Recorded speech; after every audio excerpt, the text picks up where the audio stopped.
in a position that was closer than anybody else, just from by happenstance, that allowed me to look for some period of time at the president's head wound, probably 18 to 20 inches away from it. It came from a fence between the book depository and the railroad track. Dr. Perry, who was enlarging the wound in the neck to do the tracheostomy, told me that the small wound in the neck looked like an entrance wound. Right over about 20 or 30 feet from the other end of that little picket fence. And it sounded like it came from the left and in front of us, towards the wooden fence. And there was a puff of smoke that came underneath the trees. We all four seen about the same thing as the shot. The smoke came from behind the hedge. The head wound that I saw was a very large wound in the right posterior part of the head. Well, where did you think the shots had come from? What did you think? But I think, even then, that I would have thought that this was certainly an exit wound in the back of the head, and that therefore the shot must have come from the front. And then as the car got directly in front of us, well, a gunshot apparently from behind us hit the president in the side of the temple. Do you think the first gunshot came from behind you too? I think it came from the same location, apparently back up on the mall. Let me show you, to my best recollection, what the wound looked like to me that day in Trauma Room 1. Before each doctor looked at the photos, he described the wounds he had seen back in 1963. I could see the president's head wound quite well, and I was probably looking into a wound that was on the lateral or the side part of the head and the back part of the head. It would be this portion of the head right here. As I remember, it's like this, that there was a big wound, big deficit in his skull and the temporal parietal area. And I viewed the autopsy pictures. They had the frontal part of the cerebrum here in the skull out. So when the picture was taken, you think they pulled the skin back up over this wound? That's the only thing I can postulate, because the back of his head was gone. This was a huge hole. It was on the right. It was 9 to 10 centimeters across, and you could look right into the brain. Crenshaw. Large hole is at the front of the head. See something else. This is just almost a personal a question.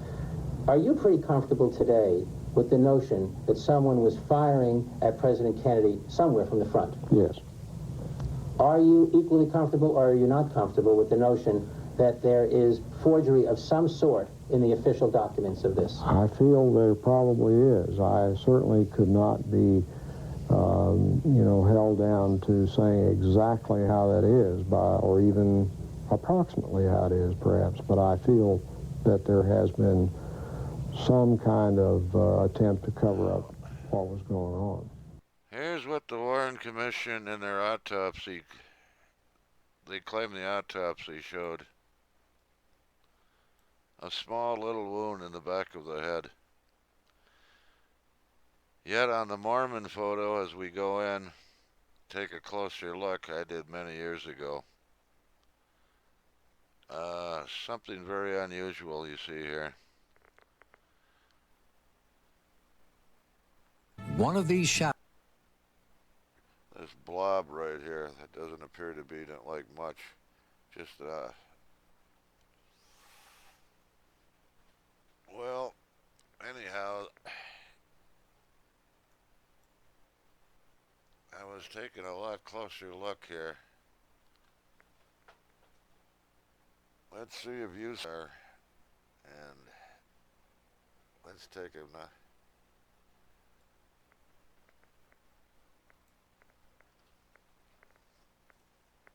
Here's some of the images I've extracted from that.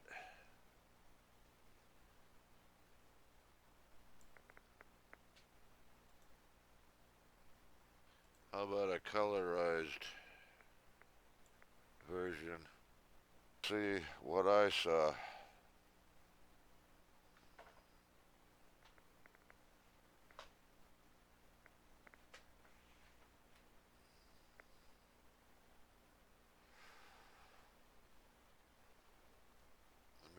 beginning to see a face here, What really caught my eye was this upside down stripe here. I couldn't figure out what that could have been. So I was looking a little closer. So that's a little closer up of that image right here. As you can see, this is on the, this is picked up on television as they zoomed in on the Mormon photo. This was in a book, double page enlargement.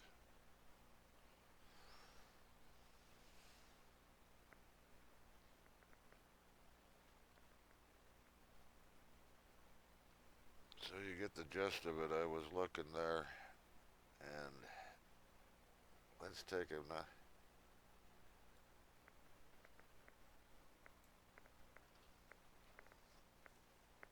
Here's some of the images I've extracted from that.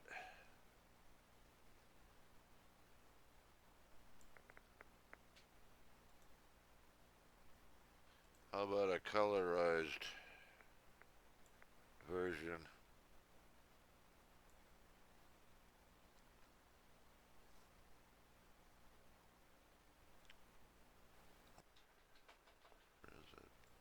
It's very curious that you'd have two images like that found in this one photograph. And not only that, but an image like that also. Now, anyone who thinks of the lights and shadows, there's always a possibility of lights and shadows, but those are the damnedest lights and shadows I've ever seen. And as far as I'm concerned, this makes more sense than anything.